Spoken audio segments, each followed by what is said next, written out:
Welcome to the Lock Shop with Nielsen and Hustler, powered by Coolbet Canada.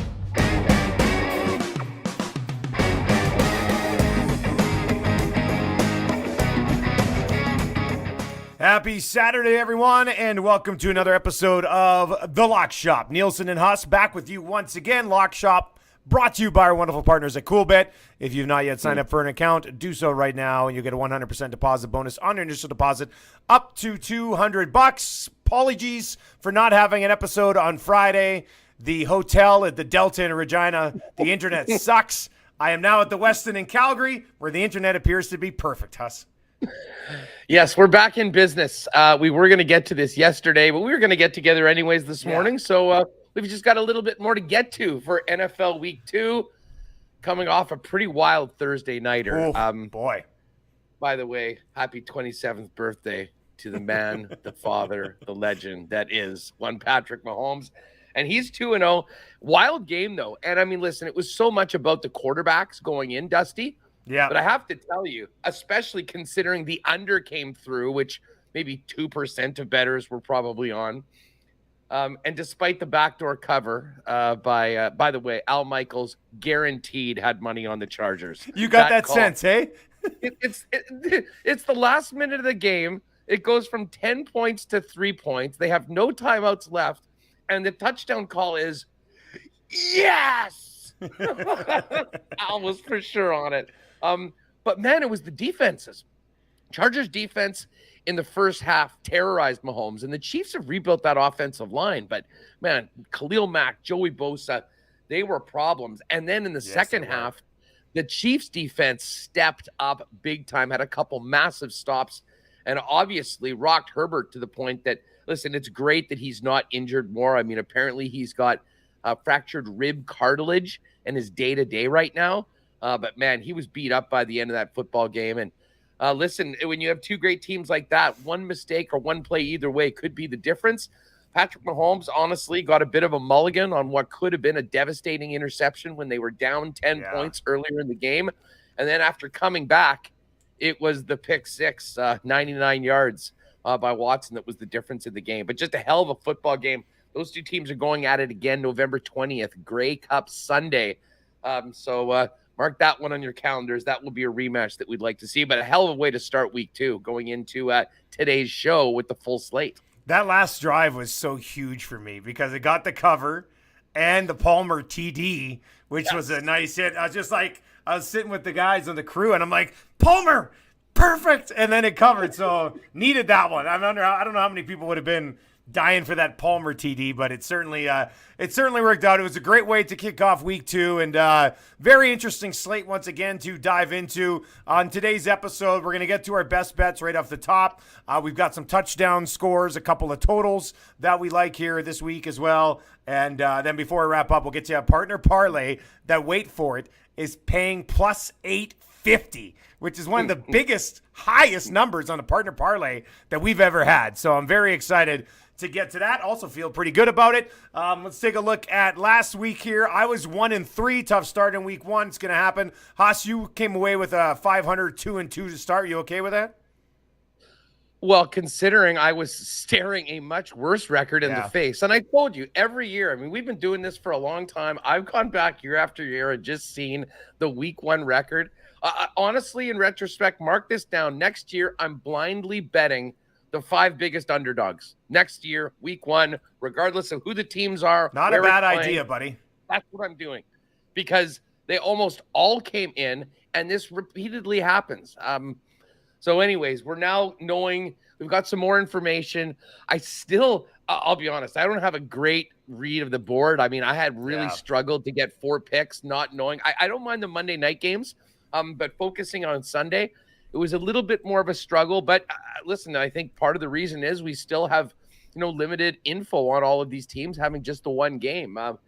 But yeah, shout out to your Lions, though. That big backdoor cover turned 1-3 into 2-2. And as I said, I just wanted to get out of week 1 in and around even and hopefully make something happen this week. Although did not have a great start on Thursday with the total. But as I said, my main concern was a Chiefs win money line. So we got that done. But Yeah, I mean, you want to just get right into Yeah, these let's picks? dive into it, buddy. We Fair got enough. 2 games that we're going head-to-head on, which is going to be really fun.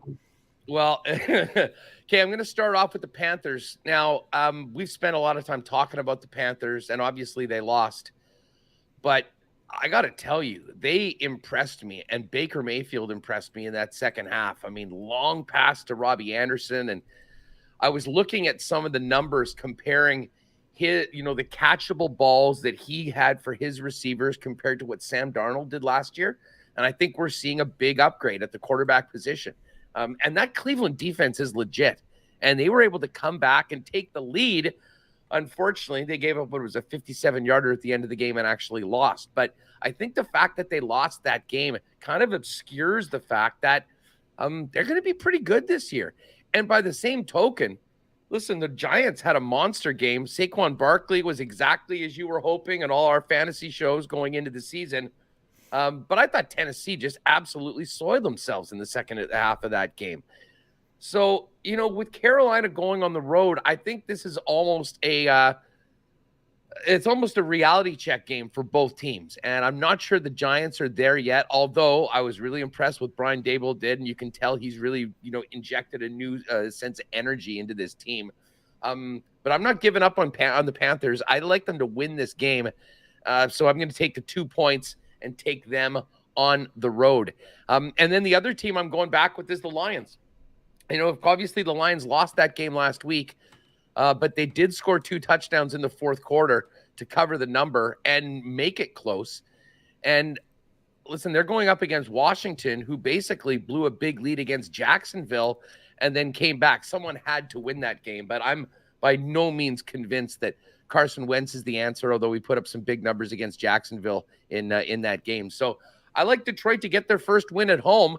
We're going to talk about those games a little bit later on in the parlay as well. But at -1.5, I'll lay the points on the Lions, and I'll get 2 points with Carolina on the road, and I like the Panthers to win that game against the Giants. Those are my first 2. Yeah, my first 2. The Saints, depending on where you look, they're pretty sexy pick considering what they've done against Tom Brady since he became a member of the Bucs. Tom Brady with the Bucs has been great, except against the Saints. Not only covering, they've lost all 4 games against the Saints with Tom Brady and the Bucs. And on top of that, there's a few other things that factor into this. Saints sitting here at home as the dog, love the way they finished last week. It's like all of a sudden they're like, oh shit, we got to get going. We got to figure this out. And then they did. Jameis Winston over 200 yards in the fourth quarter. It's against Atlanta, obviously, but just a monster fourth quarter. And maybe one of the brightest spots here, Michael Thomas back, stayed on the field, couple of touchdowns in the fourth quarter. They brought in Jarvis Landry. He had 7 catches for over 100 yards. So all of a sudden, legitimate weapons here for Jameis Winston this year. And a defense that has just caused major issues for Tom Brady since he became a Buck. And on the Buck side of things, pretty much all of their receivers, with the exception of Julio, have been banged up and had some sort of injury designation this week. And they are starting a rookie on the offensive line, another replacement player on the offensive line. They might need Leonard Fournette to carry the ball 30 times in this game for 160, 170 yards because, the offense is a little banged up right now. So I'm going to take the Saints at +2.5. And then I am going to go to the Cincinnati Bengals going up against the Dallas Cowboys. It kind of ties back into the Tampa game last week. Just to add to the Tampa pick, Tampa's offense, they're banged up now. They did nothing that really would encourage us to buy stock in that Bucs offense again in week 1 against Dallas. I don't know if this is an anti-Cooper Rush bet or not, but the Cincinnati Bengals, despite the loss last week, Joe Burrow, almost 350 yards passing, over 100 yards on the ground as a team. They had 550 yards of offense against Pittsburgh. I could see them doing almost the same type of thing against the Dallas Cowboys. So I'm on the Bengals here, -7. Went with them last week, bit me in the butt. I'm going back to it again against the Dallas Cowboys team that usually you would have Dak Prescott throwing to CeeDee Lamb and a bunch of nobodies. Now you don't even have Dak throwing to CeeDee and a bunch of nobodies. So I'm on Cincy here, -7. I'd probably even take the number a little bit higher. So I'll start with the Saints and the Bengals.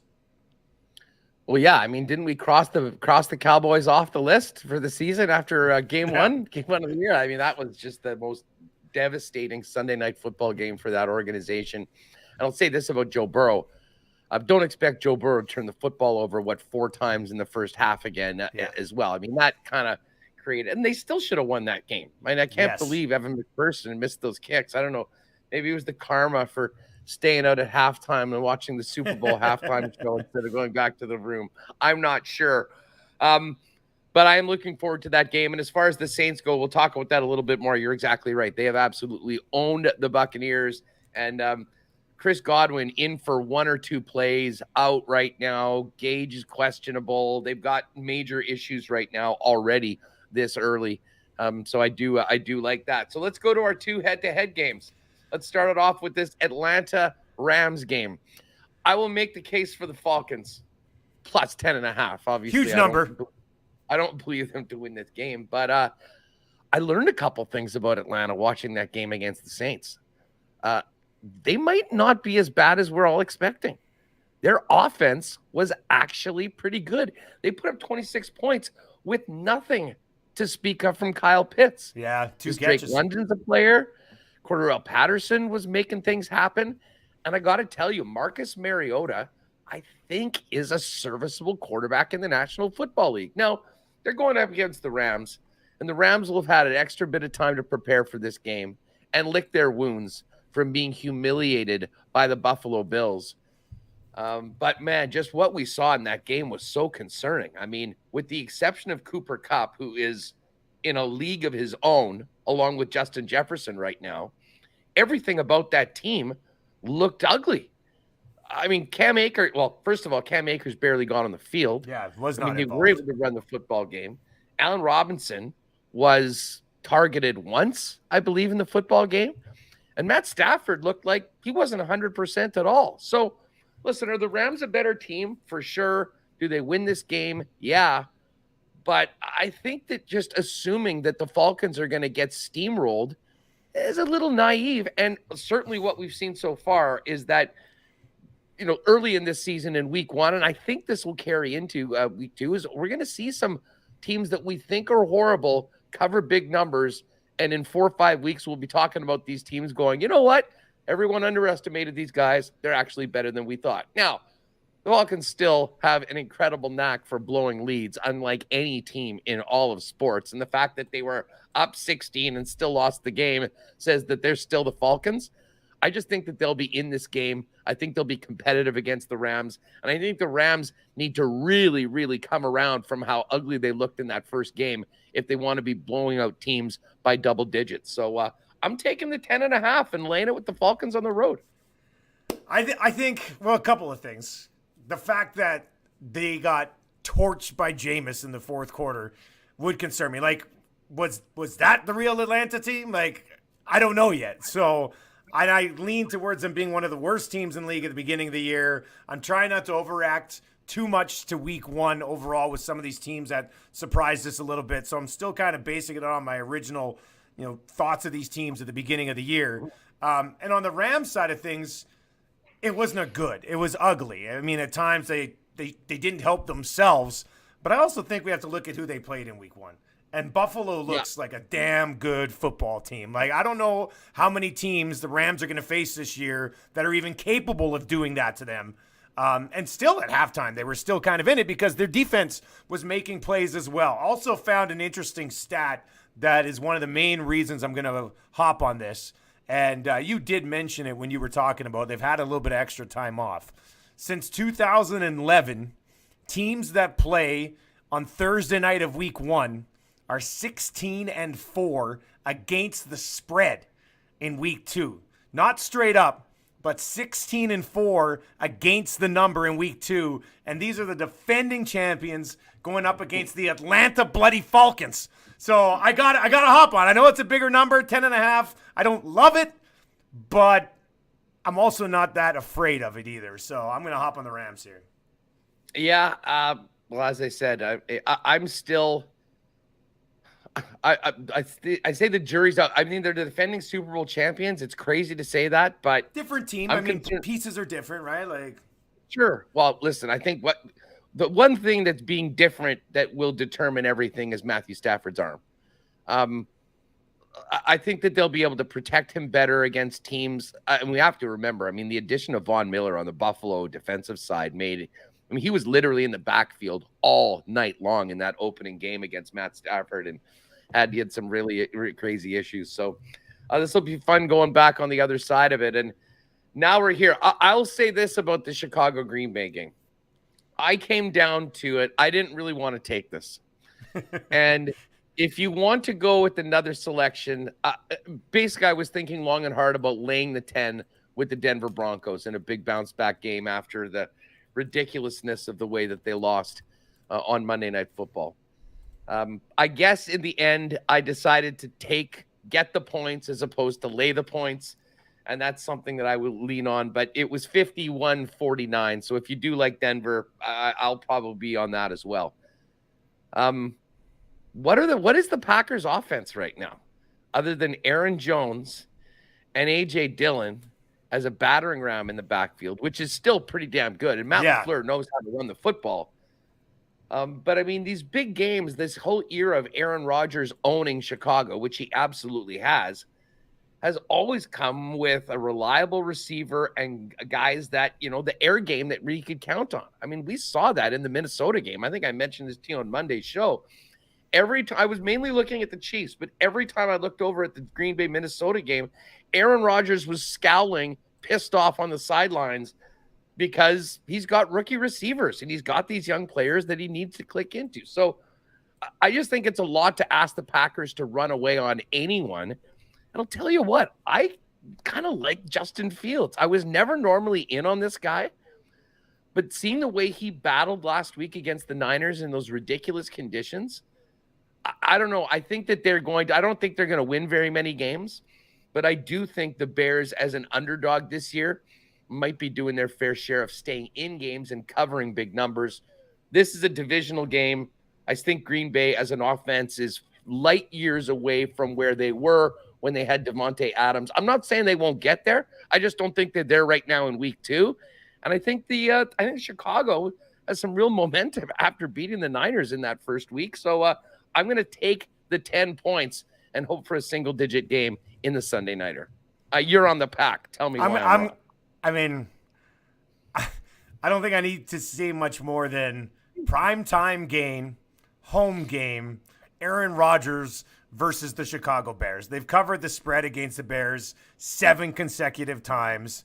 And no, I think this number is bigger than Bears are due. But it's funny you say that because when you were laying out the Packers offense, I was thinking after what they did last week, I was like, oh, they're due to get going. That's what I was thinking with the Packers offense. So, I didn't hesitate too much on this one. I probably would have taken it even more. Like, I think the Packers win by 2 touchdowns at least in this game. And nothing against the Bears and what they accomplished last week, but that game with that weather is such a write-off. I don't think you could read into, like, I almost took the Niners and what they're 8.5 against Seattle this week. I considered that for a little bit. I also considered the Ravens earlier in the week. Might have gone with them actually if we did do our episode yesterday, but all that information coming out on the 1, 2, 3, and 4 cornerbacks not being available kind of stings a little bit. I still think they could win that game without those guys, but might be tough to cover the numbers. So yeah, I am going to take Green Bay.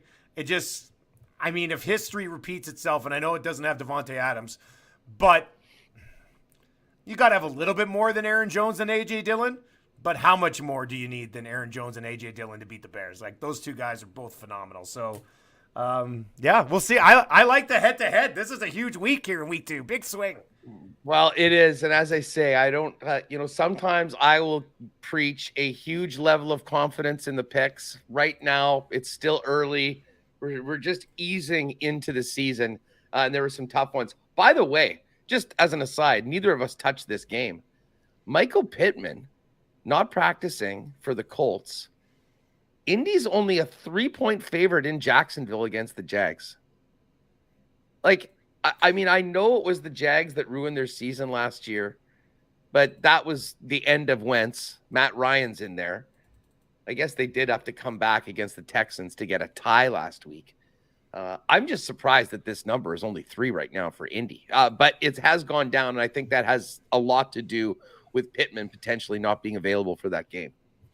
All right, let's slide over to some other bets that we've got lined up. And I will say, if you go to CoolBet right now, there are certain games that have player props already up with receiving yards, rush yards, and things like that. They're going to start trickling out here throughout the day. But there's a few games that already have them up. So if you do want to dive into some of those more specific player props, certainly feel free to do that. But I got a couple touchdown scores. Huss, you got a trio of plus touchdown scores here. I know I didn't throw the Nick Chubb anytime TD on the card there, but it is something that you want to do. Well, just quickly, we were talking and mentioning the Ravens. I was thinking the Ravens too earlier on, and then Fuller's out for the year now, and I don't think they'll be without all of their top 4 cornerbacks, but I don't think any of them are going to be healthy. And I think Mike McDaniel's going to be licking his chops going up against that unit, trying to maybe pull off an upset for the Miami Dolphins. And because of that, I know they're going to find a way to get Tyreek Hill the football, and I think Tyreek Hill gets into the end zone at some point in the game. So Tyreek Hill, anytime touchdown at plus 125. The game, my fantasy plays of the week, and I certainly have stacked this team in DFS, is the Raiders at home against the Cardinals. We saw last week what Patrick Mahomes did to the Cardinals, who tried to blitz him quite often, and it went very poorly. I think Derek Carr is going to have an absolute monster day. So I'm in on Carr. I'll be in on Carr props. I'll be in on Adams. And Waller, much like last week we talked about Travis Kelce, who does this to everyone.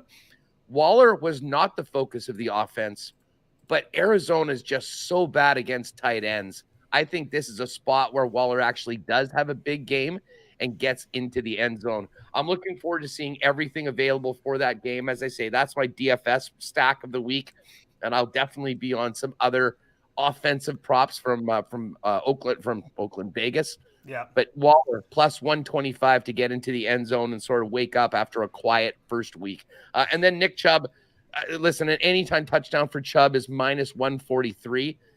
So I'm going to look to get the first touchdown on the board with Nick Chubb at 4-1. Those are my props. And then the other one, I had to just put this in. I mean, the Pittsburgh offense and the New England offenses, especially the Patriots, were so ugly in week 1. These teams going up against each other. I know TJ Watt's out, but the Patriots have a lot of work. Under 40.5 in that game. I've already made that wager, and I will not be watching that game because there'll be far more entertaining games going on. But hopefully we just see a little bit of a field goal fest. Hey, before I get to my picks, hearing you talk about the Raiders, and I thought about it. Numbers 5.5. Us. Did you think about the Raiders a little bit for a best bet this week? Yeah, I did. I really did, to be honest me with too. you. I mean, it was just, I don't know what it is. That 5.5 is such a weird number. And there's not really a big difference between 4.5 and 5.5 because games are almost never finishing at 5. In retrospect now, the more I'm, looking at kind of where these the lineups are shifting out, I probably would jump on the Raiders. I think that they're going to win. That being said, I mean, I could see Arizona being better offensively and maybe keeping it close. Either way, I'd love the over in that game for sure, and I think the Raiders will be able to do that. But yeah, I mean, to be honest, that is one of those games. And, for maybe putting together a few parlays of some spread picks in addition to some of these, I certainly, if I was going to go on one side or the other, it's definitely on the Raiders. I thought Arizona looked terrible, and that is bad news for the Cards because Cliff Kingsbury is Mr. First half of the season. This is where they get their record up before falling in the second half. I think they're staring 0-2 right in the face after starting off against the AFC West in weeks 1 and 2.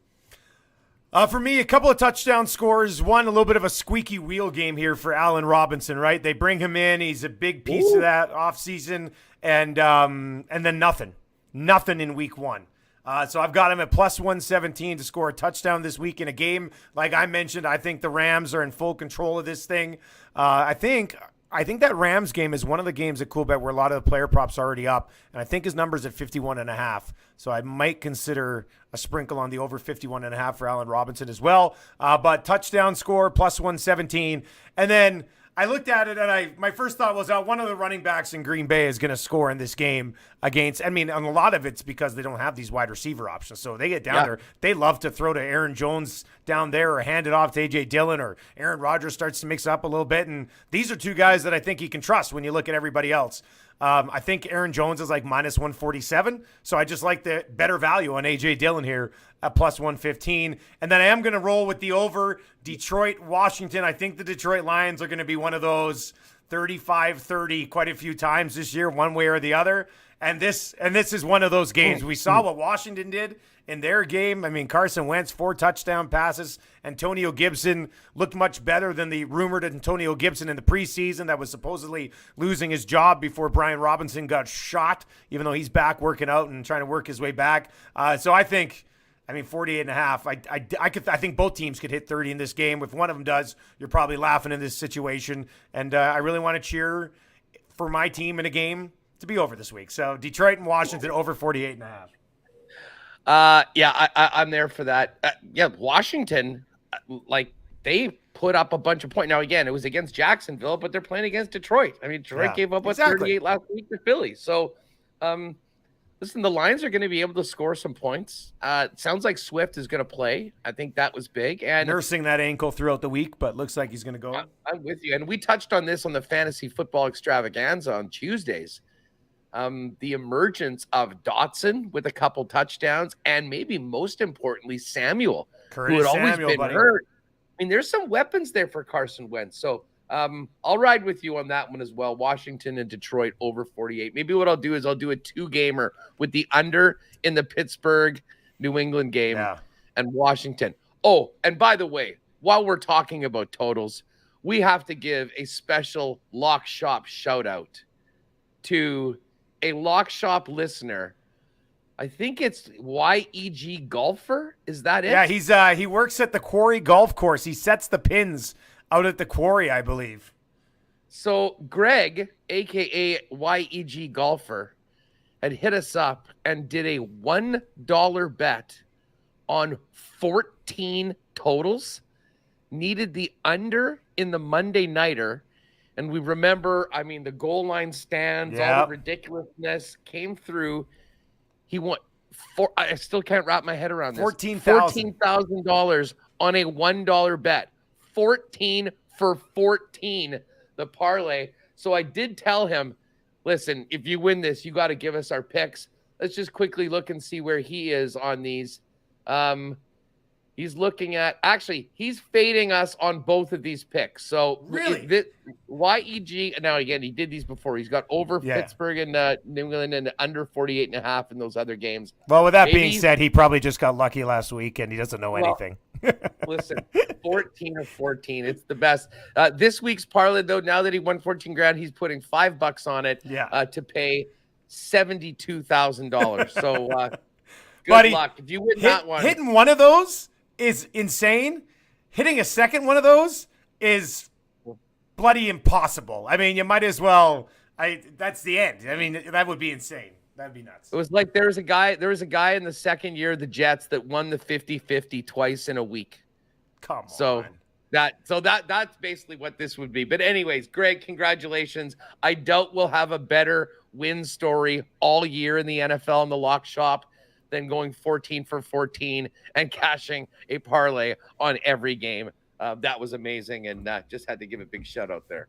All right, speaking of parlays, let's get into our partner parlay. All games that we've already kind of dabbled in here a little bit. And Huss, we submitted this yesterday, so if you're watching this right now, this is live. Cool Bet exclusives. Click on it. Lock Shop Partner Parlay. Smack dab right on the top. We hit it last week. There were a bunch of you riding with us on that one. That was a much smaller number than this plus 850, which has been bumped up. I think it was about plus 773 or something, and our partners at Coolbet have bumped this up for us. A little extra juice there. It's nice to see. Yeah, exactly. We're looking good. We've got a plus 850 parlay. We talked about the Saints. I mean, they have just simply owned the Buccaneers and Tom Brady since he set up in Tampa. I know Jameis Winston's been somewhat limited in practice this week, dealing with back issues, but man, the offense, the way they stormed back last week, the dome will be rocking. It's going to be a tough place for them to play. We like that. Kind of laid out the argument for the Panthers that I think they're better than the 0-1 that they have after losing to Cleveland. And I think they'll come back in a big way and beat the Giants. And then, listen, the Detroit Lions, why not them? Why not them this weekend? They're a slight favorite against Washington. I still don't think we really believe in Washington overall. So I tell you what, big Dan Campbell gets his first win, and we put that together, plus 850 in this one. We certainly didn't go for the chalk this week, but honestly, considering the board, these are the tough games right now. The 1, the 2, the 3-point spreads. And, if we like these teams, we may as well put it on it. So if you want to ride in Cool Bet specials, hit on the exclusive Lock Shop Parlay, plus 850. Let's hope we can make it 2 for 2. Just one thing to add to that Panthers pick. If anybody's like, I don't know about that. Daniel Jones sucks at home.